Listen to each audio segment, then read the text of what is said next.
سورہ نمبر 18 سورہ کہف دیکھتے ہیں۔ سورہ کہف بڑی مشہور اور معروف صورت ہے۔ صرف اگر اتنا کہہ دوں کہ نبی اکرم صلی اللہ علیہ وسلم نے تاکید کی کہ جمعہ کو پڑھا کرو ایوری فرائیڈے، تو میں سمجھتا ہوں اتنا ہی ہمارے لیے کافی تھا، بٹ اس کے کئی فضائل آتے ہیں الحمدللہ۔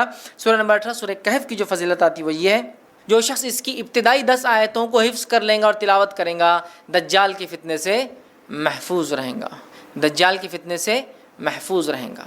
اور سورۃ الکہف کی ابتدا میں نوجوانوں کا واقعہ آتا ہے جو اپنے وقت کے بادشاہ کی فتنے سے محفوظ رہے، جس نے اپنے آپ کو معبود رب گاڈ ڈکلیئر کر دیا تھا۔ پورا واقعہ ہے نا، اصحاب کہف، دا پیپل آف دا کیو، وہ غار والے لوگ ہیں نا، پورا واقعہ اسی سے لفظ سورت کا نام بھی کہف آتا ہے۔ سورہ نمبر 18 جو اس کی 10 آیتوں کا حفظ کر لیں گا اور اس کی تلاوت کریں گا، فتنہ دجال سے بچ جائیں گا۔ اور آپ کو پتہ ہے فتنہ دجال کیا ہے؟ فتنہ دجال وہ فتنہ ہے جس کے تعلق سے حدیث میں آتا ہے کہ آدم علیہ الصلوۃ والسلام اور نوح علیہ الصلوۃ والسلام نے اپنی قوم کو اس سے ڈرایا، حالانکہ ان کے زمانے میں آنے والا نہیں تھا، وہ آخری نبی کے آئے تک نہیں آنے والا تھا، ہے نا، اور آخری نبی کے دور میں بھی نہیں آنے والا تھا، ان کے امتیوں میں آنے والا تھا، اور وہ بھی ہر امتی پہ نہیں آنے والا تھا، جو زمانے کے آخر وقت میں رہیں گے، جو ایمان کے اعتبار سے بڑے کمزور ہوں گے، تو ان میں جو مضبوط ہوں گے وہ بچ جائیں گے صرف، ہے نا، ٹیسٹ ہوگا ایک طرح سے، امتحان۔ تو فتنہ دجال کا فتنہ وہ فتنہ ہے کہ آدم علیہ السلام، نوح علیہ السلام نے، اور حدیث میں آتا ہر نبی نے اپنی قوم کو اس سے ڈرایا ہے۔ اور جب اللہ کے رسول صلی اللہ علیہ وسلم نے علامت قیامت بیان کی نا، حدیث میں آتا، راوی کہتے ہیں فجر کی نماز کے بعد نبی اکرم صلی اللہ علیہ وسلم نے کہا کہ میں تم سے نہ کہتا تھا دجال کے بارے میں، تمیمہ داری جو کرسچن تھے، عیسائی تھے، وہ آج میرے پاس پہنچے 1 مہینے کے سفر کے بعد، اور انہوں نے مجھ سے ایک واقعہ بیان کیا، چونکہ وہ ایمان بھی لائے ہیں اس چیز کو دیکھنے کے بعد، اسلام قبول کر لیا ہے، اور انہوں نے دجال سے ملاقات کی ہے، میں نہ کہتا تھا تم سے۔ اور اس کے بعد نبی اکرم صلی اللہ علیہ وسلم سناتے گئے، راوی کہتے ہیں ظہر کا وقت آ گیا، ہم نے ظہر کی نماز پڑھی، پھر علامت قیامت اب بتاتے گئے، عصر کا وقت آ گیا، ہم نے عصر کی نماز پڑھی، پھر علامت قیامت بتاتے گئے، اور صحابہ کہتے ہیں جب پوری علامتیں آپ نے ہم کو دن بھر میں بتا دی تو ہم اتنے خوف زدہ ہو گئے کہ کسی جھاڑی کے پاس سے جاتے ڈر لگنا شروع ہو گیا، کسی جھاڑ کے پاس سے ڈر لگتا تھا کہ دجال نکل کے آنا جائے، اللہ اتنا ڈرا، دجال اتنی خطرناک چیز ہے۔ اور اس سے سیفٹی کے لیے صرف 10 آیتیں یاد کرنا ہے، 10 جملے، 10 سینٹنسز یاد کر لو، محفوظ۔ اب آپ بولیں گے 10 جملوں سے کیسا محفوظ ہو سکتا ہے انسان؟ ہو سکتا ہے 10 جملے کے معنی اور مفاہیم۔ ابھی تو میں کہہ رہا ہوں نا، قیامت تک قرآن اپنے عجیب و غریب معجزے دکھاتا رہے گا۔ قرآن دیکھیے، ہر نبی کو اللہ نے قوم کے پاس بھیجا، قوم ایمان بغیر معجزے کے نہیں لائی، میریکل کے، تو اللہ تعالیٰ نے اب چونکہ نبی نہیں بھیجیں گا تو ایک ایسا معجزہ میریکل قرآن بھیج دیا ہے جو ہر دور میں اپنے آپ کو معجزہ ثابت کر کے رہیں گا، ہر ایج میں ثابت کریں گا۔ نبی اکرم صلی اللہ علیہ وسلم کے زمانے میں عربی اور لغت کا ایج تھا، شاعری کا ایج تھا، قرآن نے ثابت کیا۔ اس کے بعد کے زمانوں میں فلسفوں کو لوگوں نے آگے کیا، قرآن نے ثابت کیا۔ آج سائنس اور ٹیکنالوجی قرآن ثابت کرتا ہے، کل کوئی اور دور ہوگا قرآن وہاں بھی اپنے آپ کو ثابت کرتا ہے۔ تو اس کی 10 آیتیں سورۃ الکہف کی، صحیح مسلم کی روایت ہے، ابو درداء رضی اللہ عنہ فرماتے اور کہتے ہیں رسول اکرم صلی اللہ علیہ وسلم فرمایا، جس نے سورہ کہف کی پہلی 10 آیتیں یاد کر لی وہ فتنہ دجال سے محفوظ کر لیا گیا۔ یاد کرو، سمجھو اس کو، اس کے معنی مفہوم پہ غور کرو، فتنہ دجال سے انشاءاللہ ہم بچ جائیں گے، ٹھیک ہے۔ اسی طرح جو ہے سورہ کہف کی آخری 10 آیت تلاوت کرنے والا فتنہ دجال سے محفوظ رہیں گا۔ پہلی 10 آیتیں یاد کرنے والا، آخری 10 آیتیں تلاوت کرنے والا محفوظ رہیں گا۔ یاد بھی کر لے، یاد کرنا ہے تو مسئلہ نہیں۔ اور کچھ علماء لکھتے ہیں ہو سکتا ہے دونوں سے فائدہ، واللہ عالم، چونکہ طبرانی کی روایت میں الفاظ اس طرح سے، ابو سعید خدری رضی اللہ عنہ راوی وہ کہتے ہیں رسول اللہ صلی اللہ علیہ وسلم فرمایا، جس نے سورۃ الکہف کو اس طرح پڑھی جس طرح نازل ہوئی تو وہ اس کے لیے قیامت کے روز نور ہوں گی، مکہ سے لے کر جس جگہ وہ رہتا وہاں تک کے لیے نور، انڈیا سے وہاں پڑھے تو وہاں تک اتنا بڑا نور رہے گا، جس جگہ سے مکہ تک اتنا بڑا نور اس کے لیے ثابت ہوگا۔ اور جس نے سورہ کہف کی آخری 10 آیتیں پڑھی فتنہ دجال سے، اس سے کوئی نقصان نہیں پہنچے گا۔ تو 10 آیتیں یاد کر لی تو بھی بچ گیا، آخری 10 آیتیں پڑھ لی تو بھی بچ گیا، ٹھیک ہے۔ اور میں بھی ہو سکتا دونوں بھی اس کا معنی ہو کہ پہلی بھی پڑھ لے، 10 بھی بعد کی بھی پڑھ لے، انشاءاللہ انسان محفوظ ہے۔ اسی طرح جمعہ کی روز سورہ کہف کی تلاوت کرنے والے کے لیے 2 جمعوں کے درمیان ایک روشن نور ہوتا ہے، 2 جمعے کے درمیان روشن نور ہوتا ہے، یہ حاکم اور بیہقی کی روایت یاد رکھیں۔ اسی طرح جو ہے سورہ کہف کے بعد سورہ السلام علیکم۔ سورہ کہف جو ہے اس کو پڑھنے کی کیا فضیلت ہے؟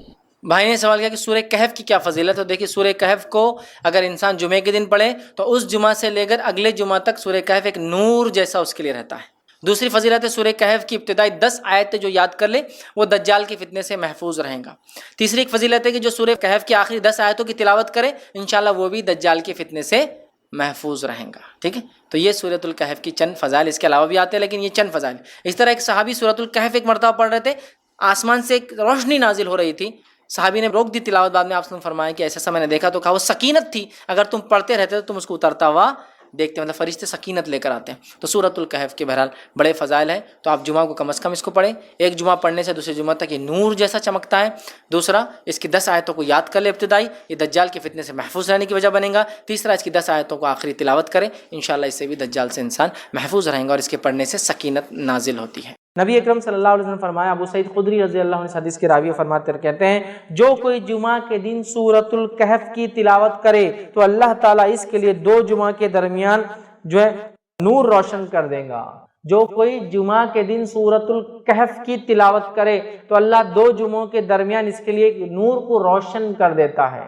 اور لائٹ، روشنی کبھی فائدہ مند چیز ہے، اس میں انسان کو دکھتا ہے، اور اندھیرا نقصان دہ اس لیے کہ اس میں آپ نہیں جانتے کیا آگے ہو سکتا۔ تو نور ہدایت آپ کے لیے کر دیتا ہے کہ 2 جمعہ کے بیچ میں یہ نور چمکتا رہتا ہے آپ کے لیے۔ کیا کرنا ہے اس دن؟ سورۃ الکہف کی تلاوت کرنا ہے پورے جمعہ میں۔ تو جمعہ کب چالو ہوتا ہے؟ جمعرات کی رات سے، تو وہاں سے لے کر تو دوسرے دن تک کبھی بھی کر سکتے، کوئی ضروری نہیں جمعے کی نماز سے پہلے، کوئی ضروری نہیں جمعے کی نماز کے بعد، کوئی ضروری نہیں جمعہ کے دن فجر کے بعد۔ آپ مغرب کے بعد سے لے کر جمعرات تھرسڈے گزر گیا، مغرب ہو گئی، وہاں سے لے کر سیکنڈ ڈے تک کر سکتے ہیں۔ ایک ساتھ بیٹھ کے کیجئے، یا ایک ساتھ نہیں ہو سکتے کسی وجہ سے تو توڑ کے کیجئے، انشاءاللہ کوئی مسئلہ نہیں کہ بھائی کچھ شروع کر دیا پھر بیچ میں ٹائم آ گیا نماز وغیرہ جا کے پھر آپ کا کنٹینیو کر لیا، ماشاءاللہ ایک ہاف این آور ہارڈلی زیادہ سے زیادہ ختم ہو گیا آپ کا سورۃ الکہف۔ ضرور پڑھے۔ اور سورۃ الکہف جب سب سے افضل اور سب سے عظیم دن میں پڑھنے کا حکم دیا جا رہا ہے تو میں آپ سے یہ کہوں گا سورۃ الکہف کی تفسیر پر بھی ذرا غور کرے کہ کیا وہ سندیش، کیا میسج اور کیا پیغام ہے سورت کے اندر کی سب سے عظیم اور سب سے افضل دن اس کو پڑھنے کا حکم دیا جا رہا ہے۔ جب آپ اس کو پڑھیں گے تو بہت ساری باتیں آپ کو پتہ چلیں گی۔ سورۃ الکہف کے اندر بہت سارے خزانے ہیں چھپے ہوئے، یاد رکھیے، جن کو آپ جب پڑھیں گے جمعہ کے اور سب سے افضل دن تو اس کو یاد رکھیں گے کہ یہ کیا ہے۔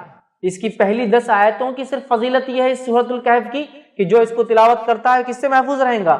دجال کے فتنے سے محفوظ رہیں گا۔ اور دجال کا فتنہ کیا ہے؟ صرف ایک روایت رکھتا ہوں اس تعلق سے کہ اللہ کے رسول صلی اللہ علیہ وسلم فرماتے ہیں نوح علیہ السلام سے لے کر تمام انبیاءوں نے مجھ سے پہلے تک، مطلب آپ صلی اللہ علیہ وسلم پہلے تک دجال کے فتنے سے اپنی قوم کو ڈرایا ہے۔ نوح علیہ السلام پہلے رسول انسانی طرف بھیجے گئے، ان سے لے کر تمام انبیاءوں نے کس سے ڈرایا اپنی قوم کو؟ دجال سے۔ اور دجال کے فتنے سے بڑا کوئی فتنہ نہیں ہوا ہے، اس لیے تمام انبیاءوں نے ڈرایا ہے۔ اور صحابہ کو جب اللہ کے رسول صلی اللہ علیہ وسلم نے بات بیان کی، صحابہ کانپنے لگے اور ڈر گئے، کیونکہ وہ جانتے تھے آخری نبی کے بعد اس کا آنا تو طے ہے، لیکن ڈرانا پہلے نبی سے چالو، پہلے رسول ڈرا رہے ہیں اپنی قوم کو دجال کے فتنے سے، کتنا ڈینجرس فتنہ، اس سے بچنا پہلی 10 آیتوں کی فضیلت۔ کچھ نہ کچھ تو پیغام ہے ان 10 آیتوں میں، کھولیے اس پیغام کو، جائیے اس کی تفسیر اور اس کی گہرائیوں میں، پھر پتہ چلے گا کیا اسٹرانگ میسج اللہ دے رہا ہے، کیا سگنلز پاس کیے جا رہے روز قیامت جو سب سے بڑا فتنہ آنے والا ہے اس سے بچنا ہے۔ تو یہ ہے میرے طرف سے پیغام اور ہدایت، دیکھو، ڈیکوڈ کرو اس کے پیغاموں کو، ان میسیجز کو دیکھو، اس کی تفصیلات میں جاؤ، اس کی تشریح میں جاؤ، اس کی گہرائیوں میں جاؤ، اور اپنے آپ کو اور اپنے آنے والی نسلوں کو دجال کے فتنے سے بچا لو۔ وہ دجال جو عظیم آنے والا ہے سب سے بڑا، اس کے علاوہ چھوٹے موٹے دجال تو انشاءاللہ یوں ہی نکل جائیں گے۔ سب سے بڑے فتنے کا اس کے اندر حل ہے 10 آیتوں میں، ایک روایت میں کہ پہلی 10 آخری 10 کی بھی الفاظ ہے ایک حدیث کے اندر کہ آخری 10 بھی دجال کے فتنے سے نہ جاتے، سمجھا؟ سورۃ الکہف پڑھیے، نوجوانوں کے واقعے سے چالو ہوتی ہے جو اپنے رب پر ایمان لائے اور پھر وہ اپنی جانوں کو بچانے ایک گفا میں چھپ گئے، رب العزت نے ان کو نشانی بنا دی۔ جب اٹھے پتہ نہیں کتنے 100 سال بعد، بادشاہ ختم ہو چکا تھا، لوگ ایمان لا چکے تھے، یہ ایمان لائے تھے، کوئی ایمان والا نہیں تھا۔ جب یہ اٹھے دینوں سے تو سب ایمان والے تھے، لوگوں نے پہچان لیا، کہا اچھا تم تو وہ تمہارے قصے مشہور تھے، لوگ بولتے تھے کچھ نوجوان چلے گئے وہ تم پہچان لیا۔ پڑھیے سورت، اس دن خاص کیا ہوتا ہے جب یہ پڑھ لیتے ہیں آپ تو ایک جمعہ سے دوسرے جمعہ ایک نور آپ کے لیے روشن کر دیا جاتا ہے۔ یہ سورۃ الکہف کی فضیلت ہے خاص طور سے جمعہ کے دن پڑھے جانے کے لیے، ٹھیک ہے؟ آئیے اب اس اوپر والی حدیث میں ایک جو نقطہ ہم کو اضافی ملا، اس سے پہلے کی حدیث میں بھی سیم تھا، آدم علیہ السلام پیدا کیے گئے، توبہ کیے، جنت میں ڈالے گئے، دنیا میں بھیجے گئے، انتقال ہوا اسی دن، یہ باتیں تو پتہ چل گئی ہم کو، لیکن ایک اضافی چیز تھی اس کے اندر، وہ یہ تھی اس میں گھڑی آتی ہے، ایک ٹائم ہے جس میں مانگی گئی دعا اللہ رد نہیں کرتا سوائے حرام چیز نہ مانگی جائے۔ آئیے اس کے تعلق سے تھوڑی سی تفصیلات دیکھتے ہیں۔ ابو داؤد کی روایت ہے، نبی اکرم صلی اللہ علیہ وسلم فرما کہا جمعہ کا دن 12 ساعت میں جو ہے 12 گھڑیاں اس کے اندر ہوتی ہے، 12 پارٹس جس کو بول لیجیے عام زبان میں، ٹھیک؟ تو اللہ کے رسول صلی اللہ علیہ وسلم فرماتے جمعہ کے دن میں 12 ساعت ہے، 12 گھڑیاں ہیں، 12 گھڑیاں ہیں یا 12 گھڑیوں کا ہوتا ہے۔ اس میں ایک گھڑی ایسی ہے کہ مسلمان اس گھڑی کو پا کر اللہ سے جو مانگتا ہے تو اللہ اسے ضرور دیتا ہے، لہذا اسے تم عصر کے بعد آخر گھڑی میں تلاش کرو۔ جمعہ کا دن 12 گھڑیوں میں آپ نے فرمایا تقسیم ہوتا ہے، اس میں ایک گھڑی ایسی ہے جس گھڑی کے اندر جو مومن دعا مانگتا ہے اللہ اس کی دعا کو رد نہیں کرتا ہے، اور اس گھڑی کو تم عصر کے بعد تلاش کرو، یہ آپ سے فرماتے ہیں، اور تم عصر کے بعد آخری گھڑی میں اس کو تلاش کرو۔ تو گویا جمعہ پورا دن ہے، پورے دن میں عصر کے بعد سے لے کر، اور ہم جانتے ہیں نا دن کب بدلتا ہے، تو میں سمجھ رہا ہوں علم ہوگا، دن مغرب سے بدلتا ہے اسلام میں، رات کے 12 بجے کے چکر میں مت جائیے، ٹھیک ہے، مغرب سے دن بدلتا ہے۔ اس کی دلیل کیا ہے؟ بہت زیادہ تفصیلات میں نہیں جاؤں گا۔ جب رمضان کا مہینہ آتا ہے تو پہلے کیا پڑھتے ہیں؟ تراویح، اور بعد میں روزہ رکھتے ہیں نا، تو مغرب ہوتے ہی چاند دکھ کیا رہی، رمضان شروع ہو گیا، اب تراویح ہوں گی آج، سمجھے آپ، ٹھیک ہے، تو مغرب سے شروع ہوتا ہے، اسی لیے جمعہ سے ایک دن پہلے کو اردو زبان میں کیا بولتے ہیں؟ جمعرات، جمعہ کی رات آنے والی ہے، آگاہ ہو جاؤ، ٹھیک ہے، اسی لیے اس کو بولتے ہیں جمعرات، کہ جمعہ کی رات ابھی آ جاتی، یہ دن اہتمام کرو اس کا، ابھی سے پالو۔ تو گویا جمعرات کی رات، تھرسڈے کے دن مغرب سے جمعہ شروع ہوتا ہے، اسی لیے اس کو اردو میں جمعرات بولتے ہیں، جمعہ کی رات آج آ جاتی ہے ایک دن پہلے، پھر جمعہ آتا ہے۔ اب جمعہ کے دن عصر کے بعد آپ سے فرمایا اس کو تلاش کرو، تو جمعہ کے دن عصر کے بعد بولے تو دن کب ختم ہوتا ہے؟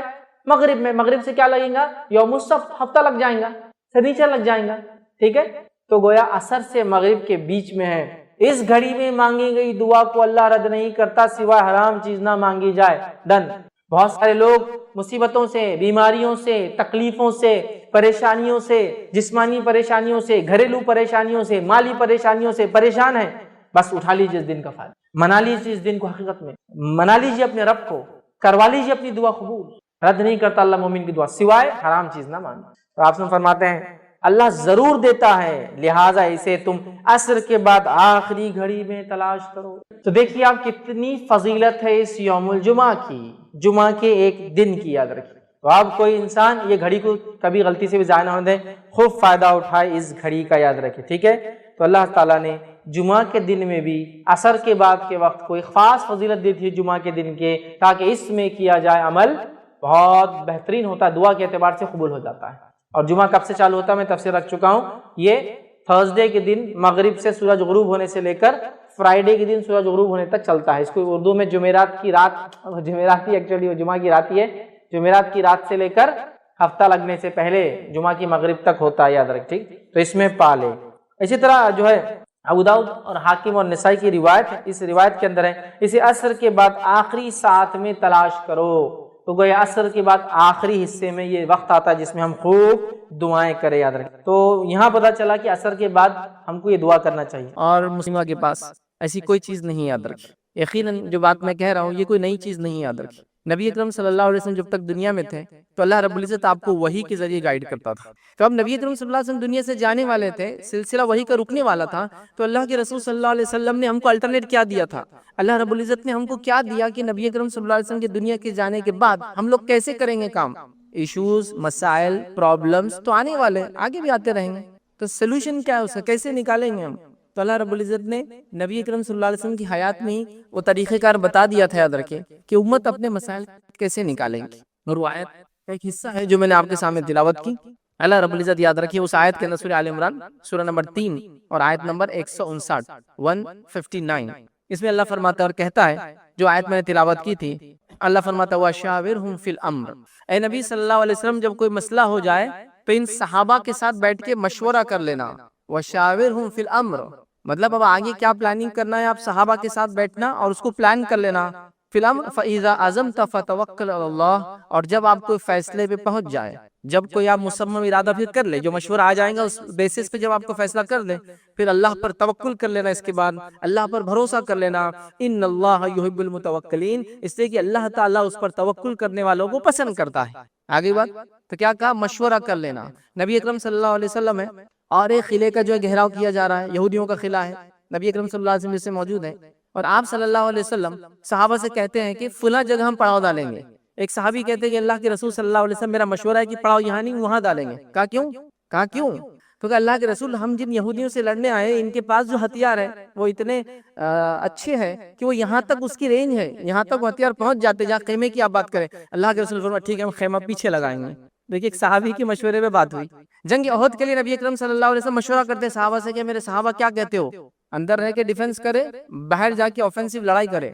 صحابہ کہتے جو نوجوان صحابہ تھے اللہ کے رسول ہم باہر جائیں گے اور لڑیں گے۔ اس کے بعد اللہ کے رسول نے کہا ٹھیک ہے ہم باہر جا کے لڑیں گے، آپ کا بختر آپ کا جو چیسٹ کے لیے گارڈ آتا تھا وہ جب لگایا جا رہا تھا تو کچھ صحابہ جو بزرگ عمر کے تھے انہوں نے کہا کہ تم نے کیا کر دیا، یہ نبی اکرم صلی اللہ علیہ وسلم باہر جائیں گے ان کی جان کو خطرہ ہے۔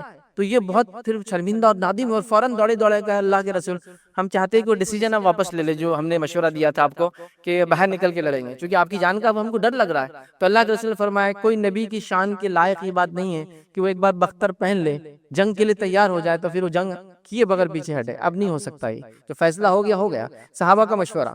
تو ہم کو وہی کا سلسلہ تو بند ہو گیا، اللہ رب العزت نے قرآن و سنت کے ذریعے قیامت تک آنے والے سارے مسئلے میں ہم کو گائیڈ کر دیا، لیکن کچھ مسائل آتے رہیں گے امت کے سامنے، تو کیسے حل کریں گے امت؟ یہ طریقہ ہے، وہ ہے وَشَاوِرْهُمْ فِي الْأَمْرِ، چلو مشورہ کرتے ہیں مسائل کے اوپر۔ فَإِذَا عَزَمْتَ فَتَوَكَّلْ عَلَى اللَّهِ، پھر جب فیصلہ کر لو کس معاملے میں اس مشورے کے اندر پھر اللہ پر توکل کرو، اللہ توکل کرنے والوں کو اپنے بھروسہ کرنے والوں کو پسند کرتا ہے۔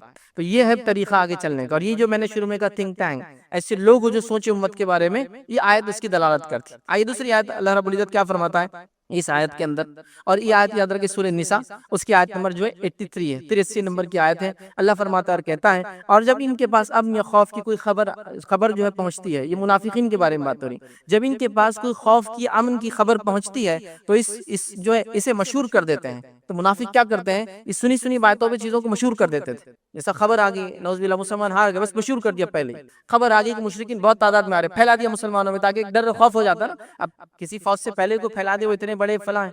تو اللہ فرماتا ہے اور جب ان کے پاس امن یا خوف کی کوئی خبر آتی ہے پہنچتی ہے تو اس کو مشہور کر دیتے ہیں، اور اگر اس کو پیغمبر مطلب رسول اللہ صلی اللہ علیہ وسلم اور اپنے سرداروں کے پاس اولو الامر جو ان کے اندر ہے، ذمہ دار جو صحابہ ہیں ان کے پاس پہنچاتے تو تحقیق کرنے والے اس کی تحقیق کر لیتے۔ تو یہ بات پھیلانے سے پہلے منافقین کیوں نہیں ایسا کرتے کہ اللہ کے رسول صلی اللہ علیہ وسلم کے پاس چلے جائے، ان صحابہ کے پاس، جو اولو الامر تھے، ہر صحابی ایک درجے کا نہیں تھے، یاد رکھیے، ہے نا، ابوبکر صدیق ہے اس کے اندر، عمر بن خطاب ہے اس کے اندر، عثمان بن عفان ہے اس کے اندر، علی بن ابی طالب اور دیگر یاد رکھیں جن کا درجہ ظاہر سی بات ہے سب سے اعلیٰ ہے۔ تو کیوں نہیں جاتے اور اپنے سرداروں کے پاس، نبی اکرم صلی اللہ علیہ وسلم خود موجود ہے، بڑے بڑے صحابہ ہیں ان کے پاس پہنچاتے اور وہ تحقیق کر لیں گے، اور تحقیق کر کے جو ہے کر لیتے۔ اگر تم جو ہے اللہ کا فضل تم پر اور مہربانی نہ ہوتی تو چند اشخاص کے سوا سب شیطان کے پیروکار ہو جاتے۔ یہ فالتو خبریں سن کر، یہ فیک نیوزیں سن کر، یہ صرف جو باتیں یہ منافقین نے مشہور کر دی ہے، اگر یہ باتیں تم سنتے تو سب شیطان کے پیروکار ہو جاتے، مطلب اس پہ کوئی ڈیسیجن لے لیتے تم، فلاں قوم نے آپ پہ حملہ کر دیا، جبکہ انہوں نے حملہ نہیں کیا، وہ صرف آپ سے بات کرنے آئے، بات مشہور کر دی، اب مسئلہ ہو گیا نا۔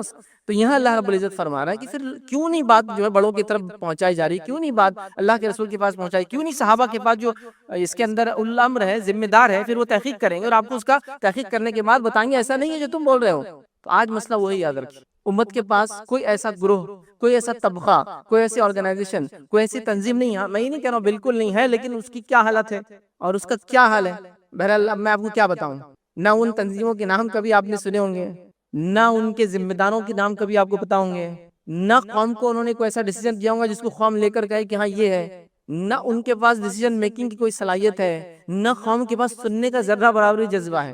اس قوم کا المیہ یہ ہے کہ اس کے اندر جس کو ہم کہیں گے وہ لوگ اپنے آپ کو زیادہ تعداد میں سمجھتے ہیں جن کے پیچھے دوسرے لوگ چلے، مطلب قوم کسی کے پیچھے چلنا پسند نہیں کرتی، ہر آدمی یہ چاہ رہا ہے کہ میرے پیچھے لوگ چلے، یہ سب سے بڑا مسئلہ ہے۔ تب کیسے ہوگا اس معاملے میں یاد رکھیں۔ تو آج مسلمانوں کے پاس کوئی تھنک ٹینک نہیں ہے، کوئی انٹرنیشنل نیشنل لیڈرشپ نہیں ہے، کوئی ریلیجیس پولیٹیکل یا سوشل لیڈرشپ بھی نہیں یاد رکھی۔ آئیے ہم دوسری قوموں کی مثال لیتے ہیں۔ دنیا کے اندر ایک بڑا مذہب ہے، مسلمانوں سے زیادہ ان کی تعداد ہے، عیسائیت۔ عیسائیت کے اندر ایک بڑا طبقہ جس کو کیتھولک بولتے ہیں، یاد رکھیں، ٹھیک ہے، کیتھولک ان کے اندر ایک بڑا طبقہ یاد رکھیں۔ ان کے پاس ایک عالمی لیول کی لیڈرشپ ہے، اور وہ پہلے سیاسی لیڈرشپ بھی تھی اور مذہبی لیڈرشپ بھی تھی۔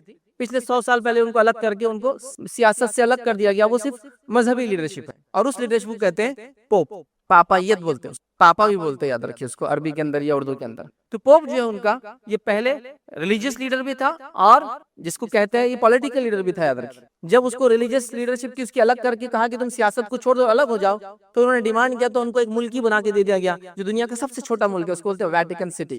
چونکہ ظاہر سی بات ہے ان کو وہ ذہنی طور سے بھی رکھنا تھا کہ ٹھیک ہے آپ کو ایک الگ ہی ملک بناتے ہیں، اس کی کرنسی بھی اپنی ہے، اس کا اسٹیمپ بھی اپنا ہے، اور دنیا کا سب سے چھوٹا ملک ہے، آدھے میل بائی آدھے میل کا وہ ملک ہے، یاد رکھیے، مطلب بمشکل 700 میٹر بائی 700 میٹر کا پورا کنٹری، یاد رکھیے، اس کو بولتے ہیں ویٹیکن سٹی، اٹلی کے اندر آتا ہے۔ تو اس کو سیاست سے الگ کر دیا، مذہبی اس کو رہنما کر دیا، تو پورے کیتھولک چرچ اس کو آج بھی مانتا ہے۔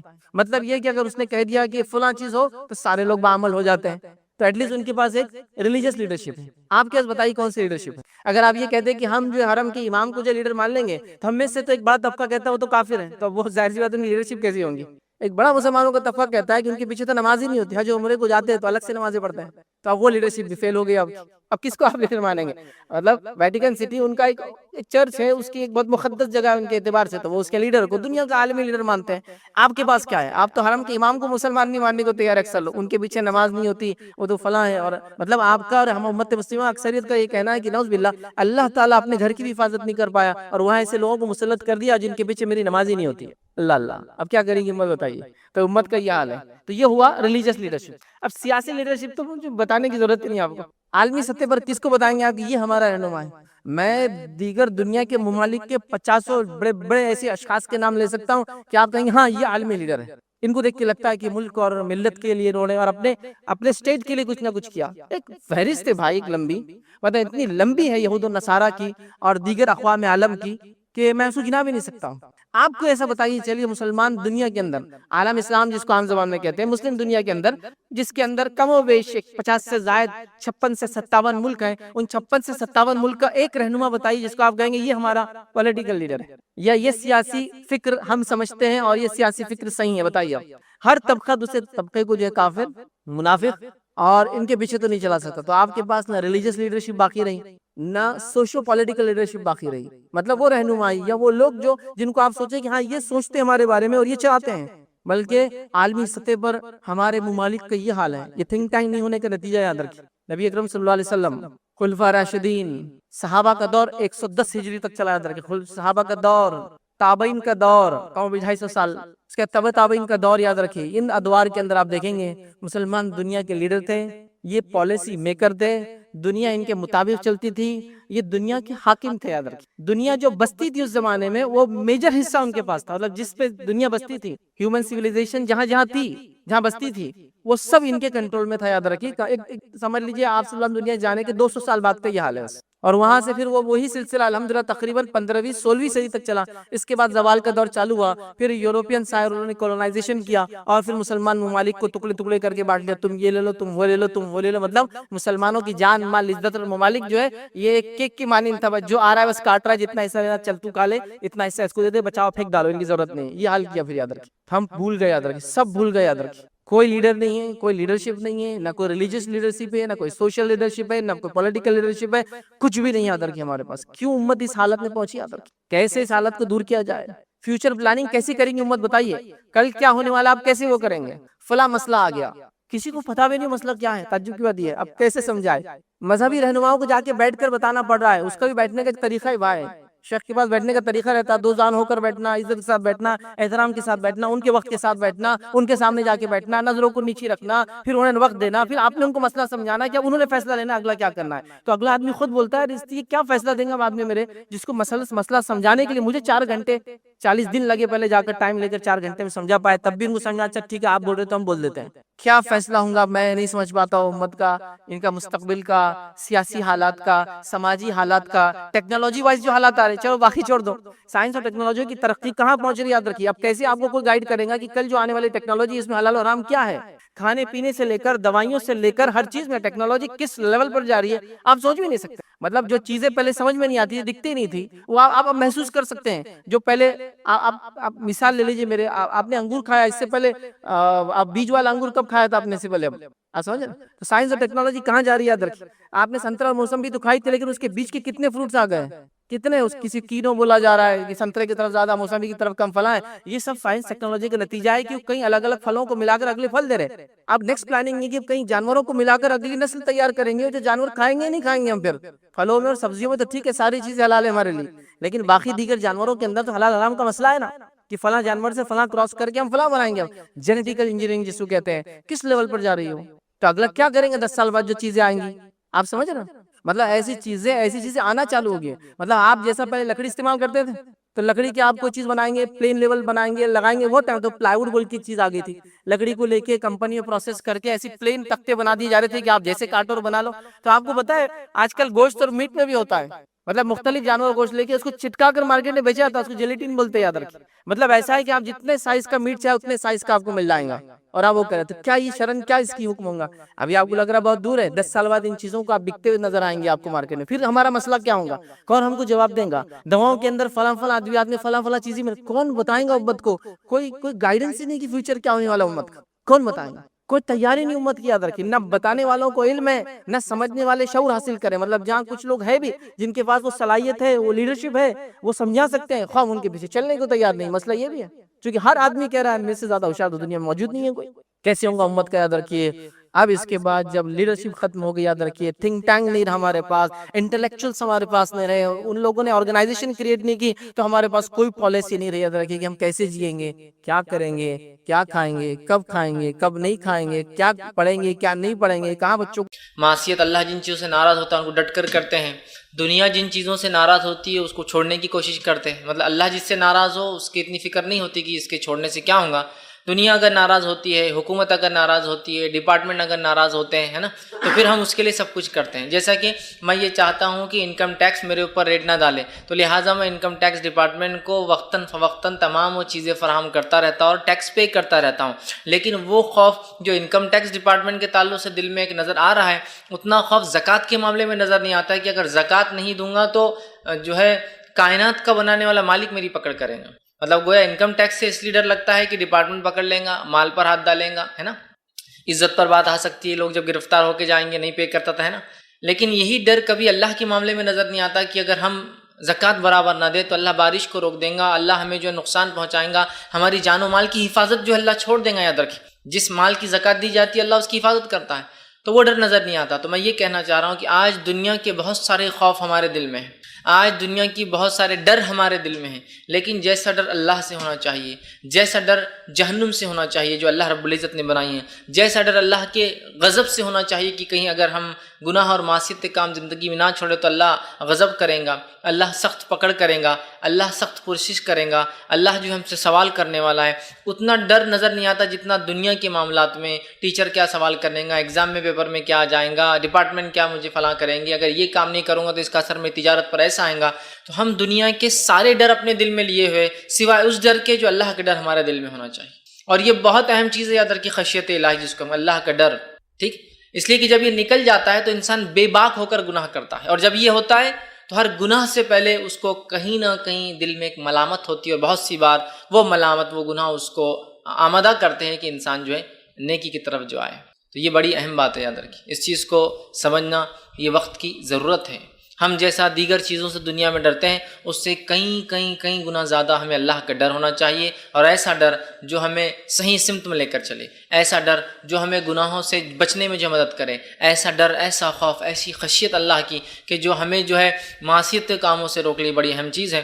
نبی اکرم صلی اللہ علیہ وسلم نے ایک حدیث میں بیان کیا تھا کہ 3 لوگوں کے تعلق سے ایک واقعہ تھا جو غار کے اندر چلے گئے تھے اور پتھر ڈھک گیا، تو جب تینوں نے یہ طے کیا کہ اپنی اپنی کوئی نیکی بیان کرے، اس کو وسیلہ بنے اللہ کے پاس تاکہ اللہ اس مصیبت کو دور کرے، اس میں سے ایک شخص نے یہ بات کہی کہ اللہ، میں نے، اس کے رشتے میں وہ بہن تھی، چاہے شاید اس کی ممیری بہن یا چچیری بہن تھی، میں نے یہ خسر، ایک بری نیت ڈالی اپنے بہن پر، اور جب ایک بار جو ہے مشکل اور پریشانی کی حالت آئے اور وہ میرے پاس آئی مجھ سے مانگنے کے لیے، تو میں نے کہا کہ اگر تو میرے ساتھ منہ کالا کریں گی تو میں جو ہے تجھے یہ پیسہ دے دوں گا۔ وہ بیچاری مجبور تھی، اللہ وہ راضی ہو گئے میرے اس عمل پر، اور جب میں اس کے ساتھ منہ کالا کرنے کے لیے اس کے قریب بڑھا تو اس عورت نے مجھ سے کہا، جو کہ رشتے کی اس کی بہن تھی، اے اللہ کے بندے، اللہ سے ڈر۔ اور یہ الفاظ اس کے سنتے ہی جو ہے اللہ وہ کہتا ہے میں گھبرا گیا، اور صرف تیرے خاطر میں نے، حالانکہ کوئی دیکھنے والا نہیں تھا، میں نے اس گناہ کو ترک کر دیا، اللہ رب العزت نے اس مصیبت کو ان لوگوں سے دور کر دیا۔ تو یہاں دیکھیے اس خاتون کا اس شخص کو یہ کہنا، اے اللہ کے بندے، اللہ سے ڈر، اور اس شخص کا اس سے ڈر جانا اور اس گناہ کو چھوڑ دینا۔ تو میں بھی یہی کہنا چاہ رہا تھا کہ ہمارا اللہ سے ڈر، خوف الہی ایک دم صحیح سمت میں ہو، جو ہمیں آمادہ کرے، جو ہمیں مجبور کرے کہ جو ہے ہم گناہوں سے بچیں، جو ہمیں آمادہ کرے کہ ہم جن چیزوں سے اللہ ناراض ہوتا ہے ان سے بچیں، جو ہمیں آمادہ کرے کہ ہم منکر سے، برے کاموں سے اپنے نفس کو روکیں، اور اللہ کا ڈر ہمیں آمادہ کرے، ہمیں آگے بڑھائے کہ ہم نیکی کریں۔ ہم ایسے کام کریں جو جہنم سے بچاتے ہیں اور جنت میں لے جاتے ہیں. ہم جو ہے ہر بار جو امر بالمعروف اچھائی کا حکم لوگوں کو دے، خود بھی نیکی کرے اور دوسروں کو اس کا حکم دے. تو ہمیں یہ بہت ضرورت ہے کہ ہم جو اللہ کے ڈر کو، خشیت الہی کو اپنے دل میں ڈالیں. اللہ رب العزت جو ہے ہماری سخت پکڑ کرنے والا ہے. اور ایمان کے تعلق سے نبی اکرم صلی اللہ علیہ وسلم اس حدیث کو یاد کیا، اس میں آپ نے فرمایا ایمان خوف اور امید کے بیچ میں ہے. ایمان ڈر اور امید کے بیچ میں ہے. ایمان جو ہے ڈر اور امید، خوف اور امید کے بیچ میں، ایمان دونوں کے بیچ میں ہوتا ہے. ایک طرف خوف، ایک طرف امید ہے. اور یہ بات نبی اکرم صلی اللہ علیہ وسلم تب بیان کی تھی جب ایک صحابی کے انتقال کا وقت قریب تھا. آپ صلی اللہ علیہ وسلم کے پاس پہنچے اور پوچھا کیسا لگتا ہے؟ تو کہا ڈرتا ہوں اللہ کے عذاب سے، اس کی جہنم سے. تو آپ صلی اللہ علیہ وسلم خاموش رہے، تھوڑی دیر بیٹھے رہے.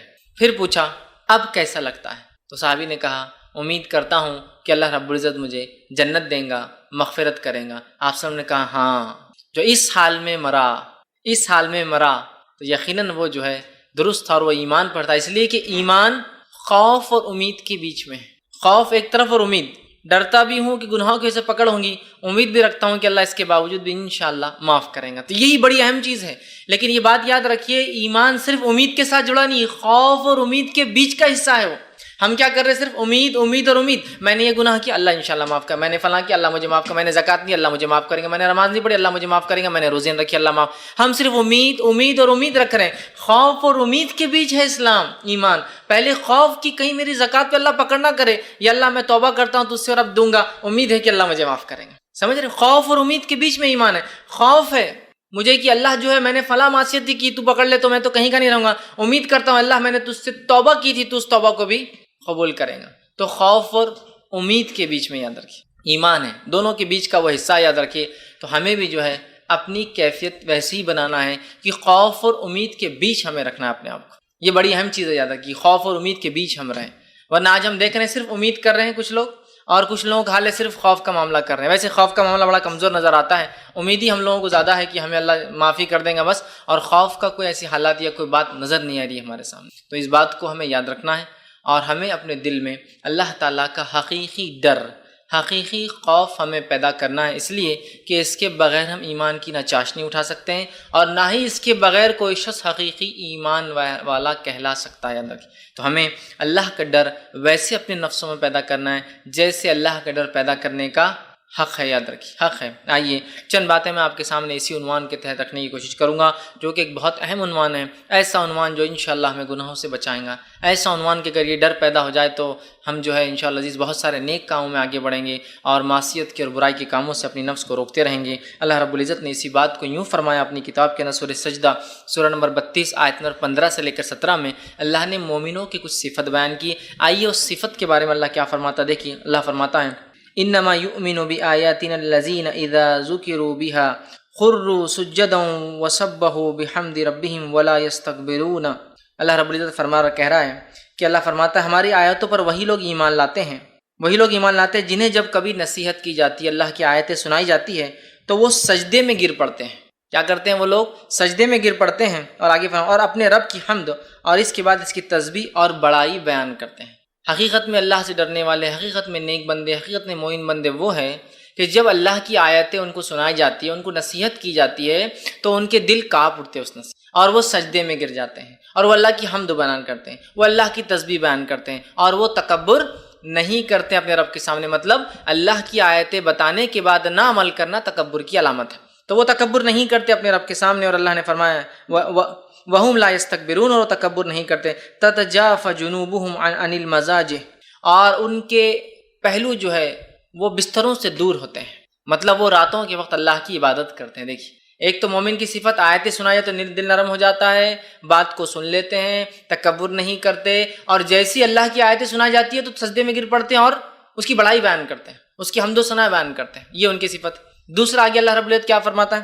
اور ان کے پہلو بستروں سے الگ ہوتے ہیں، مطلب رات کی نماز قائم کرتے ہیں تو بستروں سے الگ رہتے ہیں. پھر فرمایا جو ہے مزہ یدعون ربهم خوفا وطمعا، اور اپنے رب کو وہ آواز دیتے ہیں، دعائی دیتے ہیں، دعا کرتے ہیں، پکارتے ہیں. کیسے؟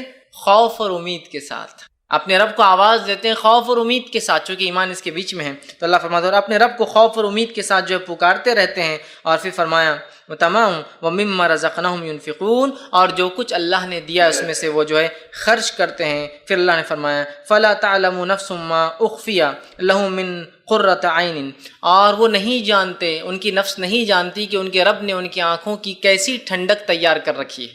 مطلب جنت کی بات ہو رہی کہ وہ لوگ جانتے نہیں، حالانکہ ان کی آنکھوں نے دیکھا نہیں ہے کہ ان کے رب نے کیا ٹھنڈک تیار کر رکھی، پھر بھی وہ اللہ کی آیتوں پر نرم ہوتے ہیں، سن لیتے ہیں، سجدے میں گرتے ہیں، تکبر نہیں کرتے، راتوں میں نمازیں قائم کرتے ہیں، اللہ نے رزق دیا خرچ کرتے ہیں، خوف اور امید سے اللہ کو پکارتے ہیں۔ اللہ نے فرمایا اور وہ حالانکہ جانتے نہیں کہ ان کے رب نے ان کے لیے کیا تیار کر رکھا آنکھوں کی ٹھنڈک کے لیے۔ مطلب چونکہ غائب کی بات جنت ہے، جزاء بما كانوا يعملون، یہ بدلہ ہوگا ان لوگوں کا جو دنیا میں وہ کیا کرتے تھے۔ تو یہاں مومنوں کی جب صفت گنوائی تو ایک صفت گنوائی خوفوں، کہ وہ خوف کے ساتھ اپنے رب کو آواز دیتے، پکارتے ہیں، خوف اور امید کے ساتھ اپنے رب کو پکارتے ہیں۔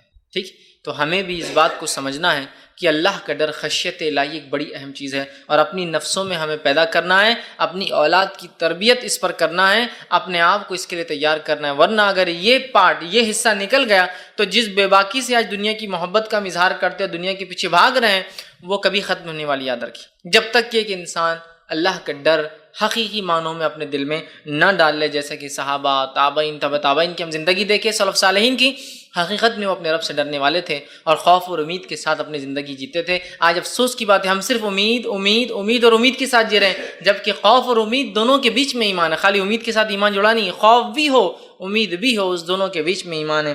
تو ہم صرف جو ہے خوف کی بات، ہم ایمان کی بات مطلب جس کو کہیں گے، ہم صرف بات کریں امید کی، خوف بھی ہونا چاہیے۔ نبی اکرم صلی اللہ علیہ وسلم نے حدیث میں جو ہے اس تعلق سے اللہ کے ڈر، خشیت الہی کے تعلق سے بیان کیا، اور یہ جو ہے روایت جامع ترمذی کی ہے۔ آپ صلی اللہ علیہ وسلم نے فرمایا اور کہا، اللہ سے ڈرنے والوں کے تعلق سے حدیث ہے، اور یہ حدیث قدسی ہے۔ آپ صلی اللہ علیہ وسلم نے فرمایا اور کہا، اخرج من النار من ذکرنی یوما او خافنی فی مقام۔ اللہ رب العزت فرماتا اور کہتا ہے اخرج من النار، کہ اللہ رب العزت روز قیامت یہ حکم دیں گا فرشتوں کو، اخرج من النار، نکال لاؤ ان لوگوں کو جہنم کی آنکھ سے۔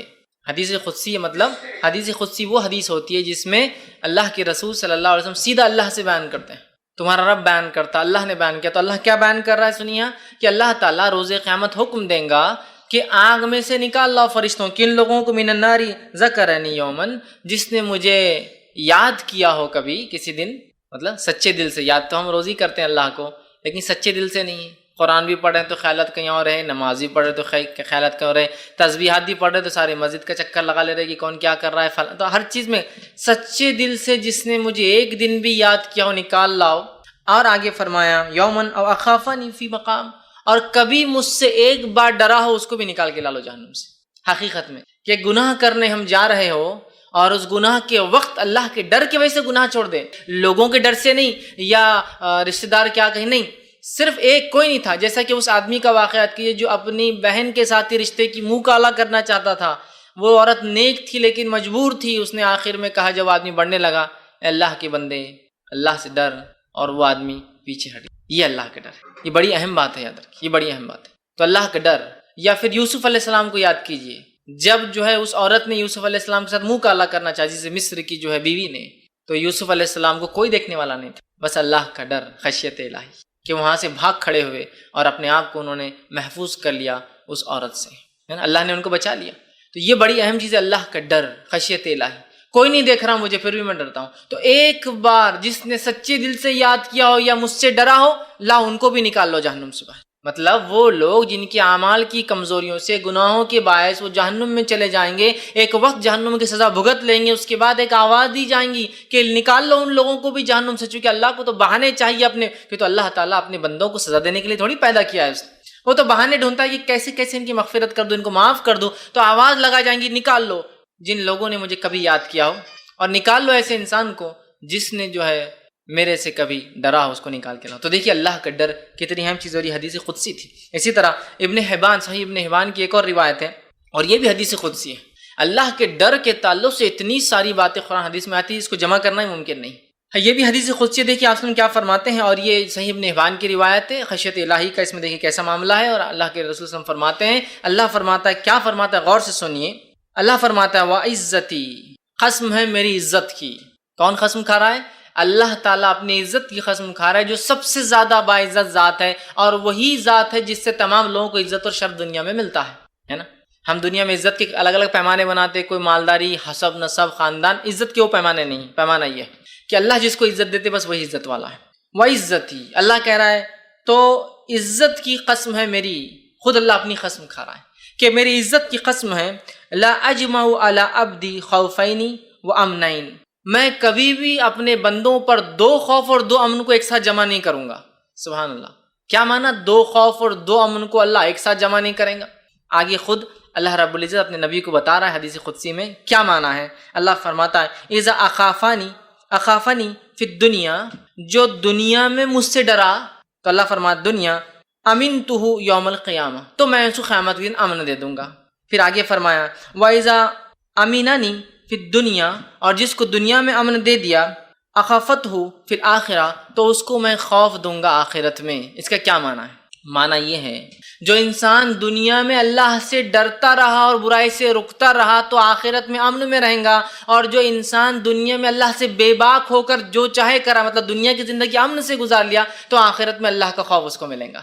میں 2 خوف اور 2 امن کو کسی بندے پہ اللہ فرمانا جمع نہیں کروں گا. جو دنیا میں خوف سے جی آخرت میں امن ملیں گا، جو دنیا میں امن سے جی آخرت میں خوف ملیں گا. یہ امن سے مراد دنیا میں من چاہا کام کیا تو آخرت میں جو ہے ڈریں گا، وہ جہنم میں جائیں گا، اور دنیا میں مجھ سے ڈر کر عمل سے رکتا رہا برے کاموں سے تو جنت میں امن کے ساتھ رہیں گا. تو اللہ رب العزت 2 امن اور 2 خوف کو اپنے بندے پر جمع نہیں کرتا ہے. تو دنیا میں ڈر گیا، آخرت میں نکل گیا، کامیاب ہو گیا. دنیا میں نکل گیا کہ جو چاہے کیا، آخرت میں ڈر گیا. سمجھ رہے ہیں؟ اور آخرت کا ڈر جہنم ہے، اور دنیا کا ڈر عمل کرنے کا دل تو چاہتا ہے لیکن اللہ نے چونکہ منع کیا نہیں کر سکتا. بس یہ ہے.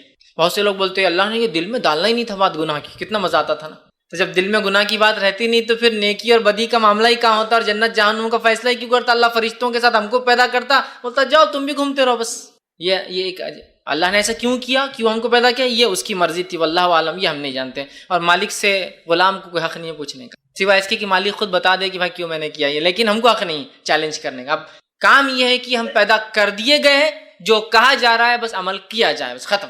یہ اب کام ہے ہمارا. اب ہم سوچیں گے نہیں اللہ نے ہم کو خامخواہ پیدا کر دیا، اب ہم سے سوال کریں، نہیں، ہو گیا. اب جو بتایا جا رہا ہے وہ کرنا ہے. کیوں کیا وہ بعد میں اللہ تعالیٰ کا فضل ہوگا ہم پہ رحم کی بتا دے، نہ بھی بتائے تو اس کی مرضی. سمجھ رہا بات کو؟ تو پیدا کر دیا، اب کام کرنا ہے ہم کو، اچھے نیکی کرنا ہے، یاد رکھیے.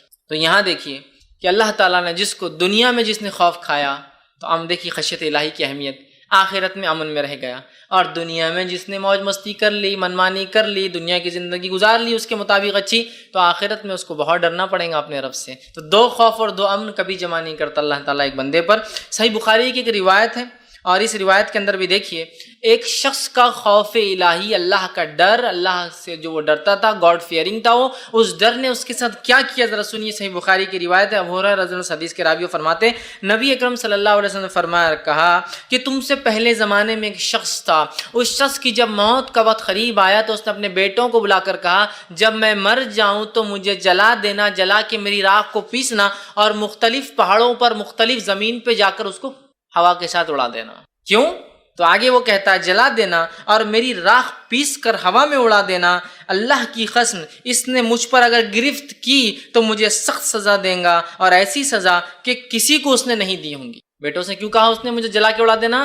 کہ اللہ کی قسم میں نے اتنے گناہ کیے زندگی میں کہ اللہ میری مرتے ہی گرفت کریں گا، اور ایسی سخت گرفت کریں گا میرے گناہوں کی وجہ سے کہ جیسی گرفت اس نے کسی کی آج تک کی ہی نہیں ہوں گی. مطلب وہ انسان بہت زیادہ گناہ کر چکا تھا، اور اس کا اللہ سے جو ڈر تھا اس گناہوں کی وجہ سے، اس ڈر نے اسے مجبور کیا کہ اپنے بیٹوں کو ایسی وصیت کرے. اس کے بیٹوں نے چونکہ اس نے وصیت کی تھی، وہ مر گیا، اسے جلایا، اس کی راکھ کو پیسا اور الگ الگ جگہ پہ اڑا دیا. اللہ رب العزت نے جو ہے فوراً حکم دیا زمین کو، اور ایک حکم سے وہ آدمی جمع ہو کے اللہ کے سامنے کھڑا ہو گیا.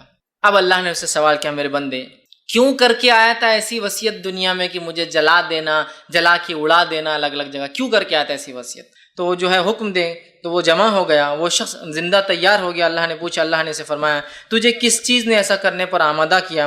تو اس نے کہا اللہ تیرے خوف نے، میرے گناہ اتنے زیادہ تھے دنیا میں کہ تیرا ڈر مجھے لگا کہ میرے رب کے سامنے کیا جواب دوں گا، رسوا ہو جاؤں گا نا اللہ کے سامنے، تو میں کیا جواب دوں گا، تیرے ڈر نے مجھے یہ مجبور کیا. اللہ رب العزت اس کے اس ڈر سے اتنا خوش ہوا کہ اسے بخش دیا اور مغفرت کر دی.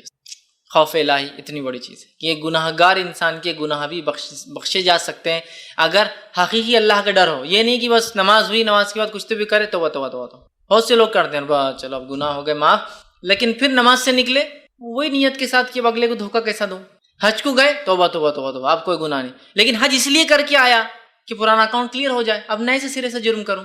سمجھ رہے؟ ہم لوگوں کا مزاج یہ بن چکا ہے. نہیں، اس شخص نے گناہ کیے تھے، جانتا تھا اللہ کی پکڑ ہے، جانتا تھا اس کی جہنم ہے، اس کی پکڑ بہت سخت ہے، اس ڈر نے اسے مجبور کیا کہ اس نے حکم اور وصیت دی مجھے جلا دو. اللہ رب العزت کے لیے کیا ناممکن تھا، اس نے حکم دیا، مٹی نے اسے اٹھا کے کھڑا کر دیا، وہ زندہ اللہ کے سامنے کھڑا ہو گیا. اللہ نے سوال کیا کہ کس چیز نے تجھے مجبور کیا تھا کہ تو یہ کہے؟ تو کہا اللہ تیرا ڈر. اس شخص کو گناہ تو کیے تھے لیکن اپنے رب سے حقیقی ڈر تھا کہ میرا رب میری گرفت کرنے والا ہے، میرا رب میری پکڑ کرنے والا. تو اس ڈر نے اسے مجبور کیا اور رب العزت نے اس ڈر کو اتنا پسند کیا.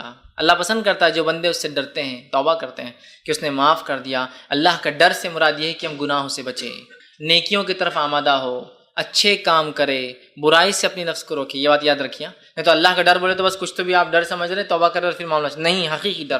تو اس شخص کو حقیقی ڈر تھا اپنے گناہوں کی وجہ سے کہ میں جہنم میں نہ جاؤں. اللہ رب العزت نے اس کو جو ہے معاف کر دیا اس کے ڈر کی وجہ سے. تو اللہ کا ڈر بڑی اہم چیز ہے. آئیے اسی طرح جو اللہ کے ڈر کہ اس حدیث سے معلوم ہوتا ہے کہ اللہ کتنا معاف کرنے والا ہے کہ اگر اس سے کوئی ڈرا تو وہ معاف کرتا ہے. اور اللہ تعالیٰ کے عرش کے سائے کے نیچے کون کھڑے ہوں گے؟ ان کھڑے ہونے والوں میں سے بھی ایک شخص وہی ہے جو اللہ سے ڈرتا تھا. حدیث صحیح بخاری کی، اور آپ صلی اللہ علیہ وسلم نے فرمایا کہ سبعۃ یظلھم اللہ فی ظلہ یوم لا ظل الا ظلہ، کہ 7 لوگ ایسے ہیں جو اس روز سائے میں ہوں گے جس روز کی اللہ کے سائے کے علاوہ کوئی سایہ نہیں ہوگا. 7 لوگ، 7 پیپل، مطلب 7 وہ لوگ جو اللہ کے سائے کے نیچے ہوں گے اس روز جس روز اللہ کے سائے کے علاوہ کوئی سایہ نہیں ہوگا. پہلا کون ہے؟ انصاف کرنے والا بادشاہ. پہلا شخص جو اللہ کے سائے میں روز قیامت ہوں گا وہ انصاف پسند حکمراں، بادشاہ، خلیفہ، لیڈر یا جج جو ذمہ دار ہو لوگوں کے اندر فیصلہ کرنے، انصاف پسند پہلا انسان. دوسرا فرمایا کہا اس جوان کو جو شروع جوانی سے اللہ کی عبادت کرتا رہا ہو، ایسا نوجوان جس کی جوانی کی ابتدا سے جوانی کی انتہا تک وہ اللہ کی عبادت کرتا رہا ہو، مطلب اس کا جوانی کا فیز سٹارٹ سے اینڈ تک وہ اللہ کی عبادت میں گزرا ہو. اور انسان جوان ہوتا ہے 10 سال سے، بالغ ہو جاتا ہے نا 10 سال کا اسلام، اس لیے عبادتیں فرض ہو جاتی ہے. 10 سال سے شروع ہوتا ہے تو کم و بیش یہ عمر کا جو ہے 30، 33 یا 35 سال تک یہ چلتا ہے. کہ سب سے حدیث میں الفاظ ہے نا، انسان جنت میں اس حالت میں جائیں گا جو دنیا میں سب سے خوبصورت تھا، اور وہ اپنے عمر کے مرحلے میں 30 سے 33 کے بیچ کی عمر ہوگی. مطلب 30 سے 33 کی عمر اس کی ایسی عمر ہوتی ہے جس عمر میں سب زیادہ طاقتور ہوتا ہے، اور اس کے بعد پھر ڈھلان شروع ہو جاتی ہے. 33 کے بعد بیماریاں یہ وہ ڈھلتے جاتا ہے. تو اسی لیے میں بھی یہ کہہ رہا ہوں کہ 10 سے لے کر کم و بیش 30، 33، 35 تک یہ پیریڈ ہے، یہ جوانی کہلائیں گا، جو کہ آپ دیکھیے 25 سال کا کم و بیش مرحلہ ہو رہا ہے. تو جس کی ابتدا جوانی کی کیسے ہوئی؟ جس کی جوانی کی ابتدا ہوئی عبادت میں، اور جس کی جوانی کی انتہا مطلب اس نے اپنی ساری جوانی کو اللہ کی عبادت میں گزارا، ایسا بھی انسان جنت میں ہوگا. یہ بڑی اہم چیز ہے. اور آج افسوس کی بات ہے ہم نوجوان اپنی زندگیوں کو کیا کرتے ہیں؟ گناہ اور معصیت میں گزارتے ہیں. دیکھیے آپ کالج لائف، اسکول لائف کے ایک مرحلے سے آدمی جب ہائر اسکول میں آتا ہے وہ جوان ہو جاتا ہے 8th اسٹینڈرڈ، وہاں سے لے کر اپنے زندگی پورے کالج لائف، ہمارے نکاح اور ہماری عمر کے 30-35 سال تک ہم صرف معصیت اور گناہ کے کام کریں اللہ. اور اس کے بعد پھر توبہ توبہ توبہ توبہ توبہ جب عمر ڈھلنے لگی، بیماریاں لا کے لپٹ گئی، اور جس میں ساتھ دینا چھوڑ دیا، سماج نے ساتھ دینا چھوڑ دیا، مال کمانے کی طاقت نہیں رہی، تو پھر توبہ چالو ہو گئی اور اللہ سے بس گڑ گڑا رہے ہیں، دعائیں کر رہے ہیں. تو جس نوجوان کی جوانی اللہ کی عبادت میں گزریں گی، دوسرا وہ شخص ہے. تیسرا وہ شخص ہے جو شخص جس کے دل مسجد میں لٹکا ہوتا تھا کہ ایک نماز پڑھتا ہے تو دوسری نماز تک اس کا دل لٹکا ہوا ہوتا ہے بیچ میں، کہ کیا ہو رہا ہوگا، کہ میں لیٹ نہ ہو جاؤں، کہ مجھ سے نماز نہ چھوٹ جائے، کہ تاخیر نہ ہو جائے، کہ جماعت نہ مجھ سے چھوٹ جائے، کہ رکعتیں نہ مجھ سے، اس کا دل مسجد میں اٹکا ہوا ہوتا ہے. تیسرا شخص وہ ہے. چوتھا شخص وہ ہے وہ آدمی جس نے اللہ کے لیے دوستی کی ہو اور زندگی بھر دوست رہا ہو، اور اس کی جدائی تک اس دوست سے اس کی دوستی مطلب جمع بھی ہوا اللہ کے لیے اور جدا بھی ہوا اللہ کے لیے. مطلب 2 لوگ جو ملتے ہیں اللہ کے لیے اور جدا ہوتے ہیں اللہ کے لیے. تو ایک معنی یہ کہ دنیا میں اگر ملے بھی تو اللہ کے لیے، اگر الگ بھی ہو رہے تو اللہ کے لیے. ایک معنی یہ کہ ملنے سے ختم ہونے تک اللہ کے لیے ساتھ رہے، مطلب شروعات بھی دوستی کی اللہ کے لیے بھی، اور مر بھی گئے ٹوٹنے تک اللہ کے لیے ہی دوستی رہی. یا ایک معنی ہے رہے ساتھ بھی تو اللہ کے لیے، جدا ہو بھی تو اللہ کے لیے. آج ایسی دوستی ہم کہاں دیکھتے ہیں؟ ہم رہ رہے ہیں ساتھ کسی کے معصیت اور گناہوں کے لیے، معصیت گناہ چھوڑ دیا تو ہم دوستی بھی چھوڑ دیتے ہیں. سب سے زیادہ دوست اچھے کون ہے؟ جو پیسہ خرچ کرتا ہے، حرام کاری کروا رہا ہے، فلاں، یہ بہت اچھا دوست. ارے یار وہ بند کر دیا تو اپن نے جانا چھوڑ دیا اس کی وجہ سے، ہے نا. تو یہ آدمی. اس کے بعد آپ فرماتے ہیں پانچواں وہ مرد جس کو ایک مرتبے والی خوبصورت عورت منہ کالا کرنے کے لیے بلائے اور وہ کہے میں اللہ سے ڈرتا ہوں. کیوں کہا مرتبے والی خوبصورت عورت؟ اس لیے ایک چیز تو اس کے مرتبے کی وجہ سے ڈر نہیں ہے کہ راز فاش ہوگا. اسٹرانگ لیڈی ہے نا، بہت اس کا مقام ہے، سمجھے؟ تو راز فاش ہونا ممکن نہیں ہوتا. چھوٹے موٹے لوگوں کے راز جلدی فاش ہوتے ہیں، بڑے لوگوں کے راز فاش نہیں ہوتے ہیں. ایک تو مرتبہ ہونے کی وجہ سے وہ کیس دبا سکتی ہے، آسانی سے معاملات کو مٹا سکتی ہے، اس کا مرتبہ ہے نا. دوسرا نہ صرف مرتبہ ہے، وہ خوبصورت بھی ہے، اس میں ایک اٹریکٹیو پارٹ بھی ہے. ایک ڈر تو یہ کہ دنیاوی مشکل ہٹ جائیں گے اگر پکڑے بھی گئے تو، چونکہ وہ ایک بہت اونچے اثر رکھنے والی لیڈی ہے. دوسرا خوبصورت بھی ہے. اثر رکھنے والی خوبصورت عورت بلائے اور وہ کہے میں اللہ سے ڈرتا ہوں. اس لیے کوئی بدصورت عورت بلائے تو انسان ویسے بھی جاتا نہیں. اثر وسر نہیں تو اس کو کوئی اٹریکشن، سمجھ رہے آپ؟ تو خوبصورت بھی ہے، اثر رکھتی ہے اور بلا رہی ہے، اور یہ تب کہہ رہا ہے حالانکہ ڈر نہیں ہے، دنیا کا ڈر نہیں، میں اللہ سے ڈرتا ہوں. اس کے بعد آپ فرماتے ہیں چھٹا وہ جس نے اکیلے جو ہے تنہائی میں چھپا کر صدقہ دیا ہو. ایسا صدقہ دیا ہو کہ ایک ہاتھ سے دیا ہو تو دوسرے ہاتھ کو نہ پتا، سیدھے ہاتھ سے دیا ہو تو الٹے ہاتھ کو نہ پتا. ایسا خاموشی میں اس نے ڈونیشن دیا، صدقہ دیا، چندہ دیا، عطیات دیتا تھا کہ ایک ہاتھ سے دیا تو دوسرے ہاتھ کو پتہ نہیں.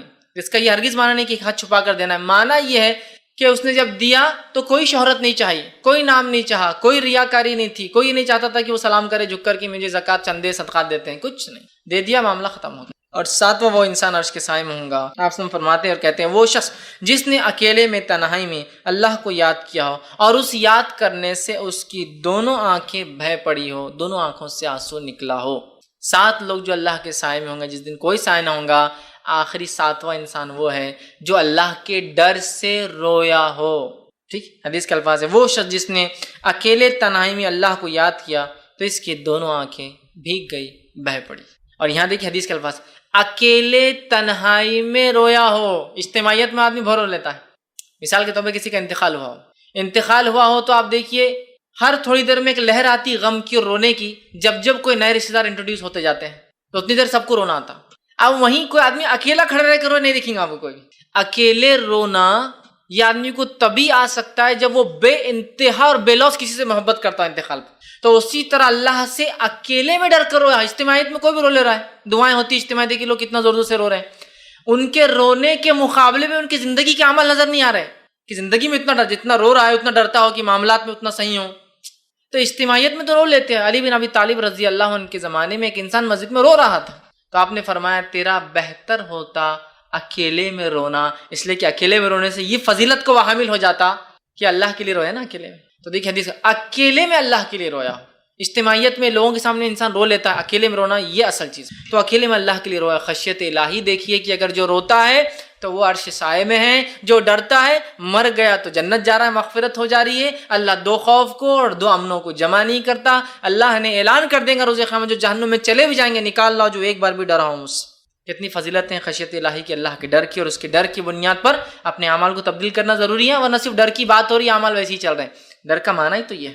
اسی طرح جو ہے مستدرک حاکم کی جو ہے ایک روایت ہے، اللہ کے رسول صلی اللہ علیہ وسلم فرماتے اور کہتے ہیں من ذکر اللہ ففاضت عیناہ من خشیت اللہ حتی اصیب الارض من دموعہ لم یعذب یوم القیامہ. دیکھیے حدیث کیا آپ نے فرماتے ہیں جو اللہ کو یاد کرے، اللہ کے خوف سے اتنا روئے کہ اس کی آنکھیں جو اس کے آنسو زمین پر گر پڑے تو قیامت دن اسے عذاب نہیں ہوگا. جو انسان اللہ کے ڈر سے روئے اور ایسا روئے کہ اس کے آنسو زمین پر گر پڑے، ایسے شخص کو اللہ رب العزت روز قیامت عذاب نہیں دیں گا.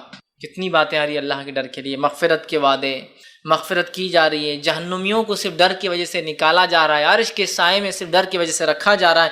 یہاں فرمایا جا رہا ہے جس کے آنسو گرے ہو زمین کے اوپر دونوں آنکھوں سے نکل کر. اور ظاہر سی بات ہے آنسو زمین پر تبھی گرتے ہیں انسان جب بہت روتا ہے. جیسا صحابہ کا معاملہ دیکھیے، عمر ابن خطاب رضی اللہ عنہ کے تعلق سے آتا ہے کہ آپ اتنا روتے تھے خوف سے، خبر کے عذاب سے، آخرت کی ہولناکیوں سے، کہ آتا ہے کہ آپ کے آخر وقت میں عمر کے دونوں آنکھوں کے پاس جو ہے 2 لکیریں بن گئی تھی جس سے آنسو کنٹینیو گرنے کی وجہ سے.